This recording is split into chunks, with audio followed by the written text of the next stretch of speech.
ফরিদপুরের ভাঙ্গা উপজেলার বিভিন্ন হাট এবং বাজারে গণসংযোগ করেছেন খেলাফত মজলিস মনোনীত ফরিদপুর ৪ আসনের সংসদ সদস্য পদপ্রার্থী মাওলানা মোহাম্মদ মিজানুর রহমান মোল্লা।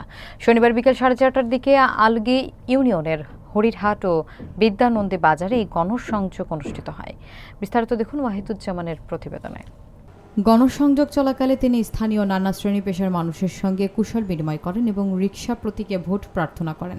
এ সময় উপস্থিত ছিলেন ভাঙ্গা উপজেলা খেলাফত মজলিসের উপদেষ্টা মাওলানা আবুল খায়ের সেলিম, সভাপতি হাফিজুর রহমান, সাধারণ সম্পাদক হাফেজ ওয়ালিউল্লাহ, সহসভাপতি হাফেজ মাহাবুর রহমান, যুগ্ম সাধারণ সম্পাদক হাবিবুল্লাহ এবং সহপ্রচার সম্পাদক মনিরুজ্জামান সহ দলীয় নেতৃবৃন্দ।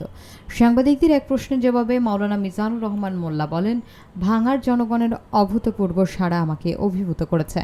রিকশা প্রতীকের প্রতি সাধারণ মানুষের যে ভালোবাসা দেখছি তা আমাদের আগামীর পথ চলায় অনুপ্রেরণা যোগাবে। তিনি আরও বলেন, গণসংযোগের মাধ্যমে মানুষের দুঃখ দুর্দশা শুনছি এবং তাদের পাশে দাঁড়ানোর অঙ্গীকার করছি। আমরা জনসেবাকে রাজনীতির মূল হাতিয়ার হিসেবে নিতে চাই।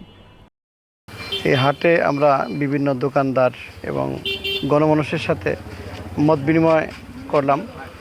আগামী জাতীয় নির্বাচনে রিকশা প্রতীকের কতটুকু সাড়া মিলে সেটুকু আমরা দেখতে আসলাম।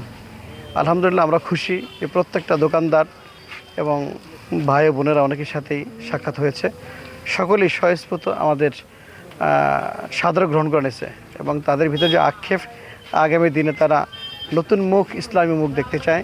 আগামী দিনে রিকশা প্রতীকে তারা ভোট দিয়ে জয়যুক্ত করবে এই আশ্বস্ত করেছেন।